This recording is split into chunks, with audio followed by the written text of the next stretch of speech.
യുവസാംഘടിയെ ക്ഷണിക്കുന്നതിന് മുമ്പ് ഈ എല്ലാവർക്കും സ്വാഗതം ആശംസിക്കുവാനായിട്ട് AITUC-യുടെ നമ്മുടെ പ്രിയങ്കരനായ നേതാവ് ശ്രീ ഷഹനാസ് സാറിനെ ക്ഷണിക്കുന്നു. ഹാർദവമായി സ്വാഗതം ചെയ്യുന്നു.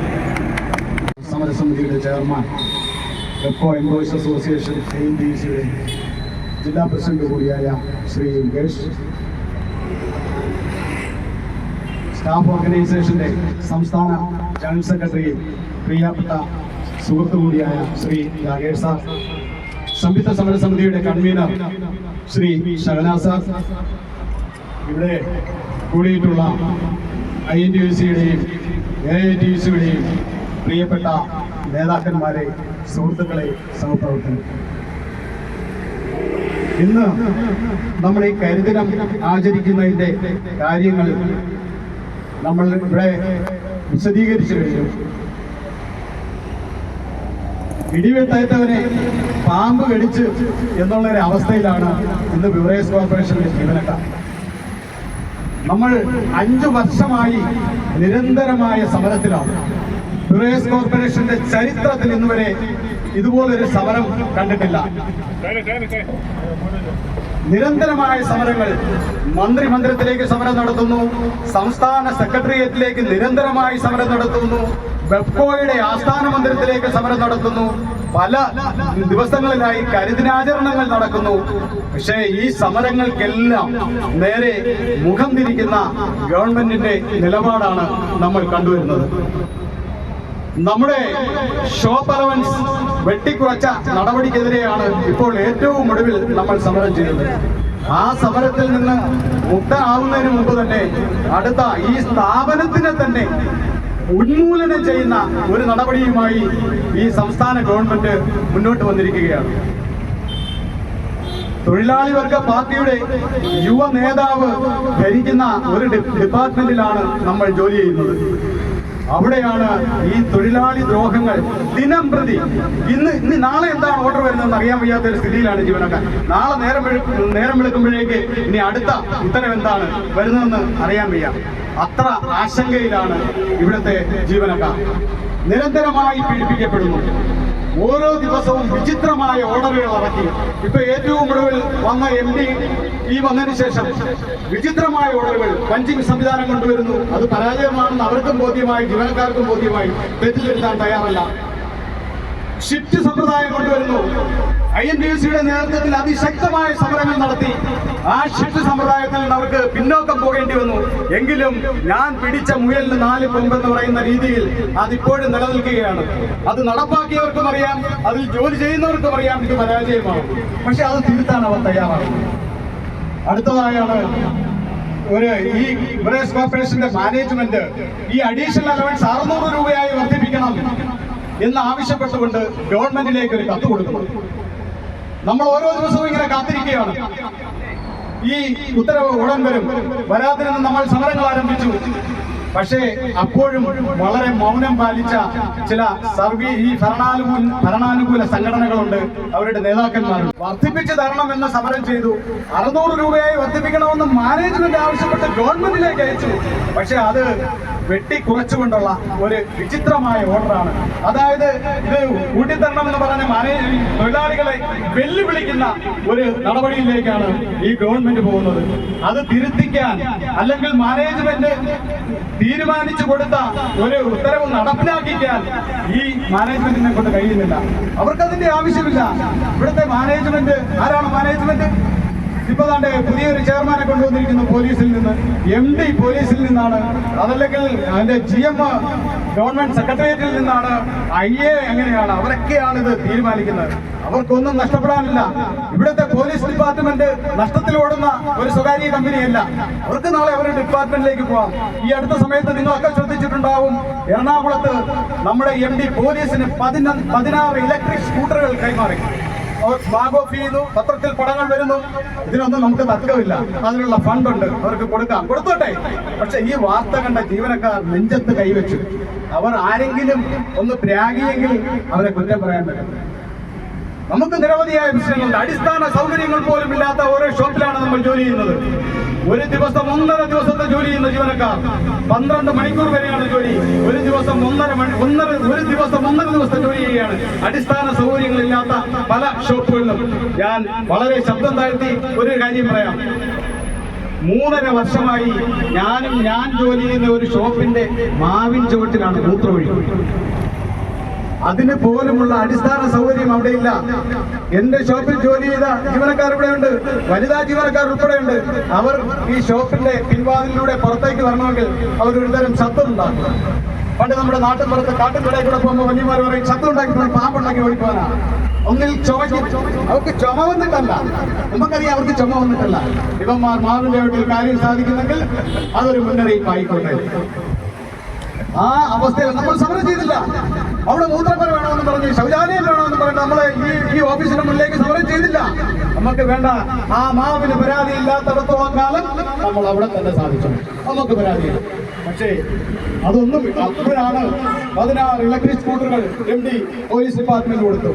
പോലീസുകാർക്ക് ശബ്ദ മലിനീകരണമില്ലാതെ, വലിയ ശബ്ദം ഉണ്ടാക്കാതെ, അന്തരീക്ഷ മലിനീകരണമില്ലാതെ കള്ളനെ പിടിക്കാൻ പോവാം, പാവപ്പെട്ടവന്റെ തലക്കടിക്കാൻ പോവാം, സ്വർണം കട്ടവനെ എസ്കോർട്ടും പോകാം. അവർ പൊയ്ക്കോട്ടെ.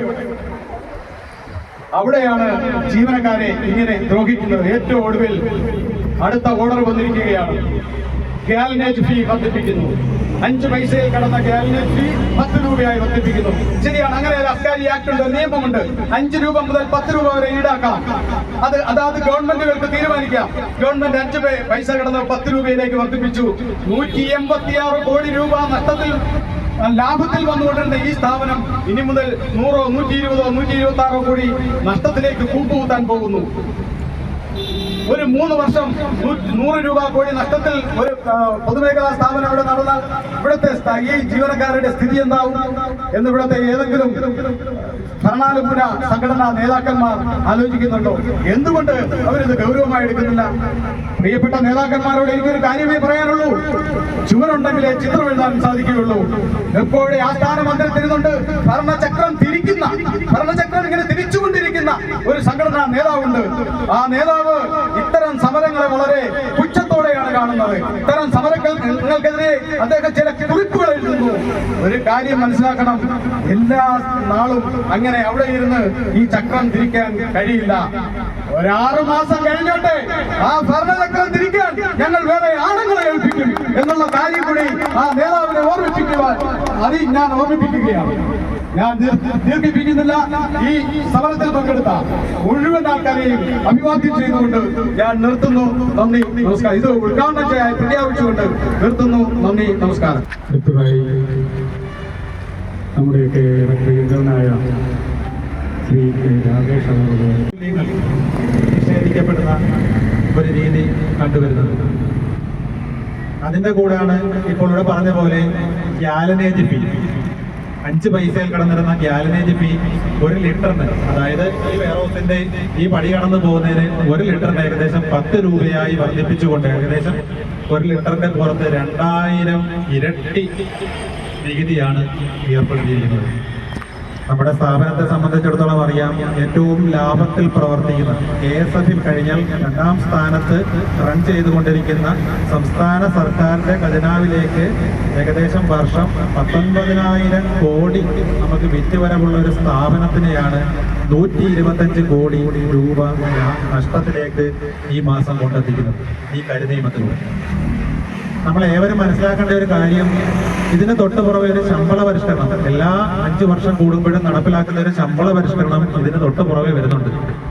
കഴിഞ്ഞ 2022-23 കാലഘട്ടങ്ങളിൽ ഈ നിൽക്കുന്ന എല്ലാവർക്കും അറിയാം, രാപകലില്ലാതെ നമ്മൾ ഈ വെയർഹൗസിന്റെ മുറ്റത്ത് വന്ന് ഫ്ലക്സ് വെക്കുകയും ഉള്ള ഷോപ്പുകളിലും വെയർഹൗസുകളിലും എല്ലാം പോയി പോസ്റ്റർ ഒട്ടിച്ച വ്യക്തികളാണ് ഈ നിൽക്കുന്ന എല്ലാവരും. അതിനേക്കാളും കഠിനമായ ഒരു കാലഘട്ടത്തിലൂടെയാണ് നമ്മളിപ്പോൾ നടന്നു പോകുന്നത്. അതിനെക്കാട്ടിലും ശക്തമായ ഒരു സമരത്തിലേക്ക് നമ്മൾ ചുവട് വെക്കുന്നതിന്റെ ആദ്യ പടിയാണ് ഇന്ന് ഈ വെയർഹൗസിന്റെ മുമ്പിൽ നമ്മൾ കൂടാനിടയായത്. 131/2022 എന്ന് പറയുന്ന ആ കരിനിയമം അന്ന് മുതൽ നമ്മുടെ തലയിൽ ഒരു വാളായിട്ട് നിൽക്കുന്നു. KSFE-ക്കാർ കഴിഞ്ഞ ദിവസം സംയുക്തമായിട്ട്, അതായത് അവിടെ ആർജവമുള്ളൊരു CA2-ന്റെ സംഘടന അവിടെ പ്രവർത്തിക്കുന്നത് കൊണ്ട് മാത്രമാണ് അവർ കഴിഞ്ഞ ദിവസം അതിനകത്തുനിന്ന് അവർ ഒഴിവാക്കി നിർത്തിക്കൊണ്ടാണ് ഫിനാൻസ് മിനിസ്റ്റർ ചർച്ച വിളിച്ച് അവർക്ക് ഉറപ്പ് കൊടുത്തിരിക്കുന്നത്. 10% ഫിറ്റ്മെന്റോട് കൂടി അവരുടെ ബേസിക്കിനെ ചേർത്ത് നിർത്തിക്കൊണ്ട് അവർക്ക് ശമ്പള വർഷണം നടപ്പിലാക്കുകയാണ്. അതേപോലെ ശമ്പളം മേടിക്കേണ്ട ജീവനക്കാരാണ്. അതേപോലെ എന്ന് പറയുമ്പോൾ ആ ഒരു ഭൗതിക സാഹചര്യമല്ല. നമ്മുടെ ഇവിടെ നിൽക്കുന്ന എല്ലാ ജീവനക്കാർക്കും, ഇവിടെ ജോലി ചെയ്ത എല്ലാ ജീവനക്കാർക്കും ഈ തൊട്ടപ്പുറത്ത് KSFE-യിലെ ചിട്ടിയുണ്ട്. ഇവിടുത്തെ തൊട്ടടുത്ത ഷോപ്പ്, നിയറസ്റ്റ് ഷോപ്പിലുള്ള ജീവനക്കാരിരിക്കുന്ന ഭൗതിക സാഹചര്യവും ആ കിളികളിൽ KSFE-യിലിരിക്കുന്ന ജീവനക്കാരിരിക്കുന്ന സാഹചര്യവും ഒന്ന് പോയി ശ്രദ്ധിച്ചാൽ അറിയാം നമ്മൾ എത്ര പരിതാപകരമായ അവസ്ഥയിലൂടെയാണ് കടന്നു പോകുന്നത്. എന്റെ പ്രിയപ്പെട്ട ജോസെണ്ണം പറഞ്ഞത് നമുക്ക് കേൾക്കുമ്പോൾ സങ്കടമാണ്. ഒരു മനുഷ്യന്റെ പ്രാഥമിക കൃത്യനിർവഹണം നടത്താൻ പോലും നമ്മുടെ ഷോപ്പിൽ അവസ്ഥയില്ല. പ്രത്യേകിച്ച് വനിതാ ജീവനക്കാരുള്ള അവർക്ക് എന്തെല്ലാം ബുദ്ധിമുട്ടുകളുള്ളതാണ്. അതിന് പോലും സൗകര്യമില്ലാതെ ഈ സർക്കാരിനെ സേവിക്കുന്ന ഈ ജീവനക്കാരെ എത്രത്തോളം എന്താ പറയുന്നത് ഹത്യ നടത്താവോ ആ രീതിയിലാണ് ഓരോ ഓർഡറുകളും ഈ ഇവിടെ നിന്ന് ഇറങ്ങിക്കൊണ്ടിരിക്കുന്നത്. കിട്ടിക്കൊണ്ടിരുന്ന ഷോപ്പ് അലവൻസ് 60 രൂപ 65 രൂപ നഷ്ടത്തിൽ വന്നപ്പോൾ നമ്മൾ ചിന്തിച്ചത് എന്താണ്? 60 രൂപ അല്ലെങ്കിൽ 65 രൂപ, അത് അടുത്ത ദിവസം 600 രൂപയ്ക്ക് കിട്ടും. പക്ഷേ കോർപ്പറേഷൻ ഉണ്ടാക്കിയ ലാഭം അല്ലെങ്കിൽ സർക്കാരിലേക്ക് പോയ ലാഭം 72 ലക്ഷം രൂപയാണ് ഒരു മാസം ഈ 4000 തൊഴിലാളികളെ പറ്റിച്ചുണ്ടാക്കിയത്. ഇത് നമ്മൾ ആരും ആ ബൾക്ക് എമൗണ്ട് കണ്ടില്ല. അതേപോലെ തന്നെ നമുക്ക് കിട്ടിക്കൊണ്ടിരുന്ന ഓരോ ആനുകൂല്യങ്ങളും കവർന്നെടുത്തു. നമുക്കൊരു വർഷത്തെ മെഡിക്കൽ റീഇംബേഴ്സ്മെന്റ് ഘട്ടം ഘട്ടമായിട്ട് 10,000 വെച്ച് അയച്ചു കഴിഞ്ഞാൽ 3-4 മാസം വെയിറ്റ് ചെയ്യണം ഒരു 10,000 രൂപ കിട്ടണമെങ്കിൽ. അതേപോലെ തന്നെ ഈ ഗാലനേജ് ഫീ വർധനവിലൂടെ വരുമ്പോഴത്തേക്കും നമുക്കുണ്ടാകുന്ന ഈ 600 രൂപ ഉറപ്പാക്കി തരാം എന്ന് പറഞ്ഞിരിക്കുന്ന ഈ ഭരണപക്ഷ യൂണിയൻ പോലും ഇപ്പോൾ ഒരക്ഷരം മിണ്ടുന്നില്ല. കഴിഞ്ഞ ദിവസം ഞാൻ അവിടെ നേതാവുമായിട്ട് സംസാരിക്കുകയുണ്ടായി. അന്നേരം പുള്ളി പറഞ്ഞത് 1500 കോടി രൂപ ബ്യൂറേസ് കോർപ്പറേഷന്റെ ഏതോ ഒരു അക്കൗണ്ടിൽ കിടപ്പുണ്ട്. ഇവിടെ നമ്മുടെ യൂണിയന്റെ ജേക്കബേട്ടനും സുനേഷ് സാറും എല്ലാം നമ്മുടെ എക്സ്ഗ്രേഷ്യ ചർച്ചയിൽ പങ്കെടുത്താണ്. അന്ന് നമുക്ക് KSPCയുടെ ഔദ്യോഗികമായ നമ്മുടെ ബാലൻസ് ഷീറ്റ് തന്നപ്പോൾ 124.82 കോടി രൂപയാണ് നമ്മുടെ അറ്റ ആദായമായി കാണിയത്. 125 കോടി രൂപ. പിന്നെ 1500 കോടി എവിടെ കിടക്കുന്നത് നമുക്ക് അറിയാൻ വയ്യ. അതിനകത്തുനിന്ന് ഈ ഗാലനേജ് ഫീ എടുക്കുന്നതോടുകൂടി ഈ സംഭവം നിർത്തലാക്കുമെന്ന് പറയുന്നത് ഒരിക്കലുമില്ല. ഗവൺമെന്റ് ഒരു സംഭവം ഇംപ്ലിമെന്റ് ചെയ്ത് കഴിഞ്ഞാൽ അത് തീർച്ചയായിട്ടും ഇവിടെ ആപ്ലിക്കബിൾ ആണ്. അന്നേരം നമ്മുടെ എല്ലാ ജീവനക്കാരും നമ്മൾ ഇതുമായിട്ട് സഹകരിച്ച് ഇതൊരു തുടക്കം മാത്രമാണ്. ഈ സംയുക്ത സമരസമിതി ഇങ്ങനെ തന്നെ നിലനിന്ന് മുമ്പോട്ട് പോകണം. നമ്മുടെ ഏറ്റവും പ്രധാനപ്പെട്ട സംഭവം വരാൻ പോവുകയാണ് ശമ്പള പരിഷ്കരണം. ബാക്കിയുള്ള ജീവനക്കാരുടെ കണക്ക് അതുപോലെ അല്ല നമ്മൾ ജോലി ചെയ്യുന്നത്. അന്നേരം ആ ഒരു സാഹചര്യത്തിൽ ഇത്രയും നമ്മൾ ഗവൺമെന്റിനെ നമ്മൾ സഹായിക്കുന്ന ജീവനക്കാരെന്ന രീതിയിൽ നമ്മൾ തുടർന്നും ഈ സംയുക്ത സമരസമിതി മുന്നോട്ട് കൊണ്ടുപോകണമെന്നും ഇതിനകത്ത് പങ്കെടുത്ത എല്ലാവർക്കും നന്ദി അറിയിച്ചുകൊണ്ട് ഞാൻ എൻ്റെ വാക്കുകളോട് ഉപസംഹരിക്കും. മറ്റ് ഉദ്ഘാടകർ ഉൾപ്പെടെയുള്ള മറ്റ് നേതാക്കന്മാരെ, സുഹൃത്തുക്കളെ, നമ്മൾ ഇന്ന് ഒരു പ്രതിസന്ധി ഘട്ടത്തിലൂടെയാണ് കടന്നു പോകുന്നതെന്നുള്ള കാര്യം എല്ലാ ജീവനക്കാർക്കും ബോധ്യമുള്ളതാണ്. അതിൻ്റെ പ്രാധാന്യം ഉൾക്കൊണ്ട് തന്നെ നമ്മൾ സംയുക്ത സമരസമിതി അതിൻ്റെ പ്രാധാന്യം ഉൾക്കൊണ്ടുകൊണ്ട് തന്നെ 6-ാം തീയതി ഇറങ്ങിയ ഈ കാടൻ ഉത്തരവിനെതിരെ, കരിനിയമത്തിനെതിരെ കരിദിനം ആചരിച്ചുകൊണ്ട് പ്രതിഷേധത്തിന്റെ ആദ്യ പടിയായി ഈ കരിദിനം ഇവിടെ ആചരിക്കുകയാണ്. ഇനിയുള്ള ദിവസങ്ങളിൽ സമരങ്ങളുടെ വേലിയേറ്റമായിരിക്കും എന്നുള്ള കാര്യം യാതൊരു സംശയവുമില്ലാത്ത കാര്യമാണ്. അതുകൊണ്ട് തന്നെ ഞങ്ങൾ ജീവനക്കാരെ ബോധവൽക്കരിക്കാൻ വേണ്ടിയാണ് ഇവിടെ ഈ തരത്തിലുള്ള ഒരു സമര പരിപാടി ആസൂത്രണം ചെയ്തത്. എല്ലാ ജീവനക്കാരും ഈ സമരപാതയിലേക്ക് കടന്നു വരണം. എല്ലാവർക്കും അവരുടെ നിലനിൽപ്പിന്റെ ആവശ്യമാണ്. നിലനിൽപ്പിന്റെ ആവശ്യകത എല്ലാ ജീവനക്കാർക്കും ബോധ്യമുള്ളതുമാണ്. ആരും അടിമകളായി തുടരേണ്ടതില്ല. അവരുടെ ജീവിതമാണ് എല്ലാവർക്കും പ്രധാനം. മറ്റ് പ്രാസംഗികർ പറഞ്ഞതുപോലെ ചുവരുണ്ടെങ്കിലേ ചിത്രം എഴുതാൻ കഴിയുകയുള്ളൂ.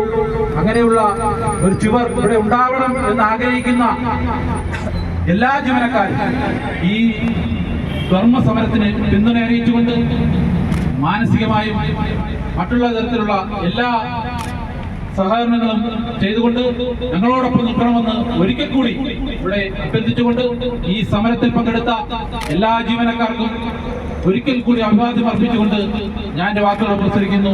ജയ് ഹിന്ദ്.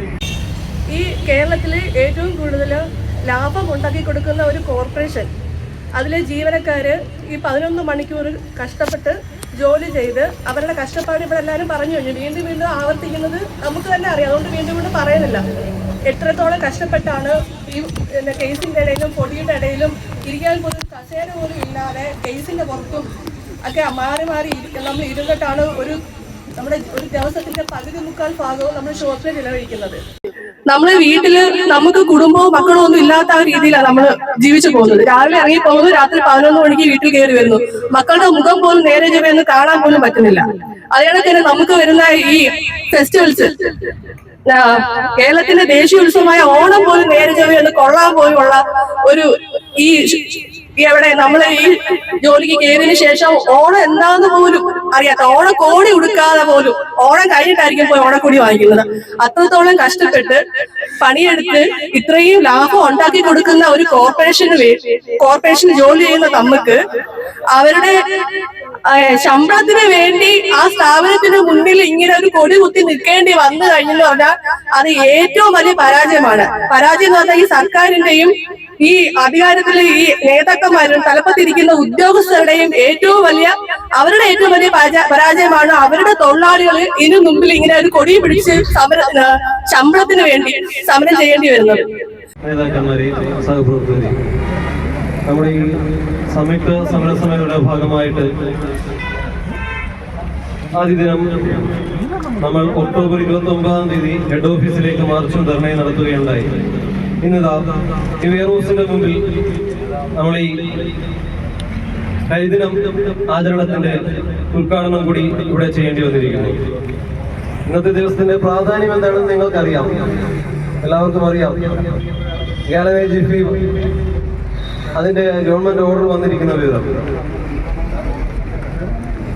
നേരത്തെ ഇവിടെ സംസാരിച്ചിരുന്നവർ പറഞ്ഞതുപോലെ KSFE പോലുള്ള മറ്റ് പൊതുമേഖലാ സ്ഥാപനങ്ങളിലുള്ളവരുടെ തൊഴിൽ സാഹചര്യവും എന്നാൽ ഗവൺമെന്റിലേക്ക് ഏറ്റവും കൂടുതൽ വരുമാനം എത്തിക്കുന്ന ബിവറേജസ് കോർപ്പറേഷനിലെ ഷോപ്പ് ജീവനക്കാരുടെ ജീവന സാഹചര്യവും തമ്മിൽ ഒന്ന് താരതമ്യം ചെയ്ത് നോക്കിയാൽ മനസ്സിലാവും. പറഞ്ഞതുപോലെ KSFE അല്ലെങ്കിൽ അതുപോലുള്ള മറ്റ് സ്ഥാപനങ്ങളിൽ എത്ര ശുചിത്വമായിട്ട് എത്ര നല്ലൊരു അന്തരീക്ഷത്തിലാണ് AC ഹാളിലിരുന്നാണ് അവർ ജോലി ചെയ്യുന്നത്. നമുക്ക് AC ഹാളൊന്നും വേണ്ട, കേവലം മനുഷ്യരാണ് എന്നുള്ളൊരു പരിഗണനയെങ്കിലും വേണം. കന്നുകാലികളല്ല ജോലി ചെയ്യുന്നത് എന്നുള്ളൊരു പരിഗണനയെങ്കിലും വേണം.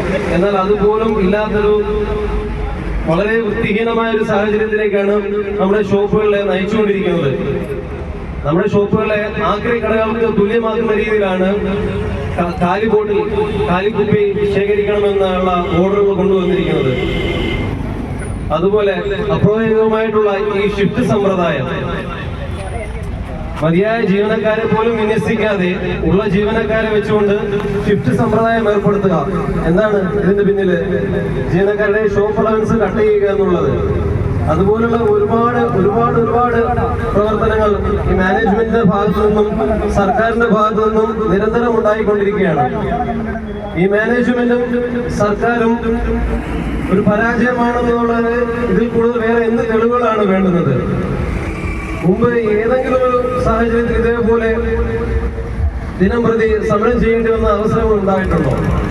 നമുക്കറിയാം, ഈ കഴിഞ്ഞ ശമ്പള പരിഷ്കരണം തന്നെ നേടിയെടുക്കാനായിട്ട് എത്ര നാൾ നമ്മൾ സമരം ചെയ്തതിന് ശേഷമാണ് നമ്മൾ പലപ്പോഴും ബന്ധപ്പെടുമ്പോൾ ഗവൺമെന്റിലേക്ക് പേപ്പർ പോയിട്ടുണ്ട്, ടാക്സസ് ഡിപ്പാർട്ട്മെന്റിൽ പോയിട്ടുണ്ട്, ധനകാര്യ വകുപ്പിൽ പോയിട്ടുണ്ട് എന്നുള്ള പതിവ് മറുപടികളാണ് കിട്ടിക്കൊണ്ടിരുന്നത്. അവസാനം ഭരണപക്ഷ പ്രതിപക്ഷ എല്ലാ യൂണിയനുകളും ഒരുമിച്ച് ചേർന്ന് സെക്രട്ടേറിയറ്റിന് മുന്നിൽ സമരം ചെയ്തതിന്റെ ഫലമായിട്ടാണ് നമുക്ക് ശമ്പള പരിഷ്കരണം വർദ്ധിപ്പിച്ചു തന്നത്. അതുപോലെ ഈ അഡീഷണൽ അലവൻസ് വർദ്ധിപ്പിക്കുന്നത് ലോകത്ത് ഇന്ന് വരെ കേട്ടിട്ടില്ലാത്തൊരു വിചിത്രമായിട്ടുള്ള നയമാണ്. 10 വർഷമായിട്ട് ലഭിച്ചുകൊണ്ടിരുന്ന ഒരു 100 രൂപ എടുത്ത് കളയുക എന്നുള്ളത്. നമ്മുടെ വീട്ടിൽ ഏതെങ്കിലും ഒരു അല്ലെങ്കിൽ ജോലിക്കാരിയോ ഒരു ജോലിക്കാരനോ ഒന്ന് നിൽക്കുകയാണെങ്കിൽ അവർക്ക് നമ്മൾ ഒരു വേതനം കൊടുത്തുകൊണ്ടിരിക്കുന്നു. 10 വർഷമായിട്ട് അവർക്ക് കിട്ടിക്കൊണ്ടിരുന്ന വേതനം നമ്മൾ കുറച്ചു കൊടുത്തു കഴിഞ്ഞാൽ എന്തായിരിക്കും അവരുടെ മനോഭാവം? ഈ ജീവനക്കാരെ ഇത്രയേറെ മനുഷ്യത്വരഹിതമായി കൈകാര്യം ചെയ്യുന്ന ഒരു മാനേജ്മെന്റ്, ഈ ഒരു സർക്കാർ ജീവനക്കാരെ നോക്കി കൊഞ്ഞണം കുത്തി കാണിക്കുകയാണ് ചെയ്യുന്നത്.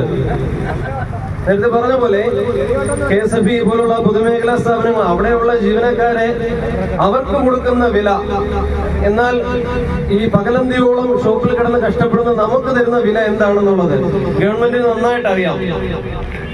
എന്താ ഇവിടുത്തെ ജീവനക്കാർക്ക് മനുഷ്യാവകാശമില്ലേ? അവർക്ക് ബേസിക് ആയിട്ടുള്ള ആവശ്യങ്ങളില്ലേ? നേരത്തെ പറഞ്ഞ പോലെ എത്രയോ പ്രാഥമിക ആവശ്യങ്ങൾ നിറവേറ്റാൻ പറ്റാത്ത തരത്തിലുള്ള, സ്ത്രീകൾക്ക് പോലും ടോയ്ലറ്റ് ഇല്ലാത്ത എത്രയോ ഷോപ്പുകളുണ്ട്. അപ്പൊ ബേസിക് ആയിട്ടുള്ള ആവശ്യങ്ങൾ നിറവേറ്റുന്നില്ല എന്നുള്ളതാണ് നമ്മൾ മനസ്സിലാക്കേണ്ടത്.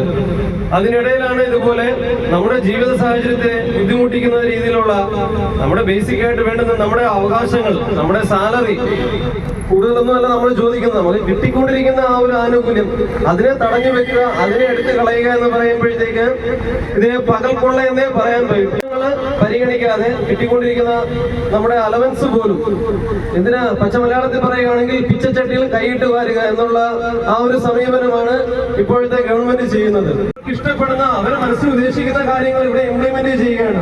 അത് ജീവനക്കാർക്ക് പലതരത്തിലുള്ള ബുദ്ധിമുട്ടാണെന്നുണ്ടെങ്കിൽ അതെന്താണെന്ന് മനസ്സിലാക്കാനോ അത് കേൾക്കാനോ അത് തിരുത്താനോ ഉള്ള യാതൊരു മാർഗങ്ങളും അവർ സ്വീകരിക്കുന്നില്ല എന്നുള്ളത് വളരെ അപലപനീയമായ കാര്യമാണ്. 2-3 ജീവനക്കാരോട് അവരോട് എനിക്ക് പറയുവാനുള്ളത്, ഗാലനേജ് ഫീ മാത്രമല്ല, അതിപ്പോഴത്തെ ഏറ്റവും താളനീതി ആയതുകൊണ്ടാണ് നമ്മൾ ഈ ഒരു വിഷയം മാത്രം മുൻനിർത്തിയുള്ള സമരപരിപാടി സംഘടിപ്പിച്ചത്. അവരെ ഒന്നുകൂടി എനിക്ക് ഓർമ്മിപ്പിക്കുവാനുള്ളത്, നിങ്ങൾ ചോദിച്ച ഈ ഷോപ്പ് അലവൻസിനെ സംബന്ധിച്ച് ഏത് തീയതി തൊട്ടാണോ നമുക്ക് ഷോപ്പ് അലവൻസ് കുറച്ചത് ആ ഡേറ്റ് മുതൽ നമ്മുടെ സർക്കാർ കയറി 3 മാസത്തിനകം ആര്യർ ഉൾപ്പെടെ നിങ്ങളുടെയൊക്കെ അക്കൗണ്ടുകളിലേക്ക് എത്തിക്കും എന്ന് ഈ സംയുക്ത സമരസമിതിക്ക് വേണ്ടി പറയുവാൻ ഞാൻ ആഗ്രഹിക്കുകയാണ്. പിന്നീട് നമ്മൾ എല്ലാ മെമ്പർമാരും ഇന്ന് നമ്മുടെ പ്രവൃത്തി അവസാനിക്കുന്ന സമയം 9 മണി വരെ ഈ കരിദിനം ആചരണത്തിന്റെ ഭാഗമായിട്ടുള്ള ബാഡ്ജുകൾ ധരിച്ച് വേണം നമ്മൾ ഇന്ന് ജോലിയിൽ പ്രവേശിക്കേണ്ടത്. പിന്നീട് എനിക്ക് നന്ദി പറയാനുള്ളത്, ഒരു നന്ദി പറഞ്ഞവരെ പറഞ്ഞതിൽ വിട്ടുപോയിട്ടുള്ള ഒരു സംഭവമാണ്. നമ്മുടെ മാനേജർ ഉൾപ്പെടെയുള്ള ഈ സ്ഥാപനത്തിന്റെ, നമ്മുടെ ബെയറൂസിന്റെ മാനേജർ ഉൾപ്പെടെയുള്ള നമ്മളെ കേട്ട എക്സൈസ് ഉദ്യോഗസ്ഥർ ഉൾപ്പെടെ, നമ്മുടെ മാനേജർ ഉൾപ്പെടെയുള്ള എല്ലാ ജീവനക്കാർ ഉദ്യോഗസ്ഥർക്കും ഞാൻ നന്ദി പറയുകയാണ്. വിശിഷ്യ നമ്മുടെ പ്രിയങ്കരനായ നമ്മുടെ മാനേജർ, DAP മാനേജർ, അദ്ദേഹത്തെ കാണാൻ പോലും കഴിയാത്ത അവസ്ഥയാണ്. നമ്മൾ വിളിച്ചാൽ കിട്ടുന്ന അവസ്ഥയിലുമല്ല. എന്നിരുന്നാലും ഈ കരിദിനത്തിൽ ഈ അവസാന സമയത്ത് അദ്ദേഹത്തിന്റെ സാന്നിധ്യം ഇവിടെ ഉണ്ടായതിൽ ഉള്ള നന്ദിയും ഞാൻ ഈ അവസരത്തിൽ അറിയിക്കുകയാണ്. ഇനി എല്ലാവരും നമ്മൾ ബാക്കിയുള്ള ഇവിടെ എത്താൻ കഴിയാത്തവരെയും അറിയിക്കണം. എല്ലാവർക്കും അതിനകത്ത് ഉത്തരവാദിത്വമുണ്ട്. ഇതിനെ ഈ IATUC AITUC സംയുക്ത സമരസമിതിയുടെ നേതാക്കന്മാരായിട്ടുള്ള നമ്മുടെ സുരേഷൻ സാർ അവർ, നമ്മുടെ A ജേക്കബ് അവർ, പിന്നെ നമ്മളോടൊപ്പം സന്നിഹിതനായ നമ്മുടെ ഏറ്റവും സ്നേഹിതനായ ശ്രീ രാകേഷ് സാർ ഉൾപ്പെടെ നമ്മുടെ വനിതാ പ്രാതിനിധ്യം, കൂടുതൽ ആൾക്കാർ ദൂരസ്ഥലത്ത് നിന്നുകൊണ്ട് വരണ്ട എന്ന് നമ്മൾ ജോസാഗിരി പറഞ്ഞതുകൊണ്ടാണ് വന്നിരിക്കുന്ന നമ്മുടെ അനിത, സിസിലി, പ്രസീത ഉൾപ്പെടെയുള്ള എല്ലാവർക്കും നന്ദി രേഖപ്പെടുത്തിക്കൊണ്ട്, ഒരിക്കൽ കൂടി നന്ദി രേഖപ്പെടുത്തിക്കൊണ്ട്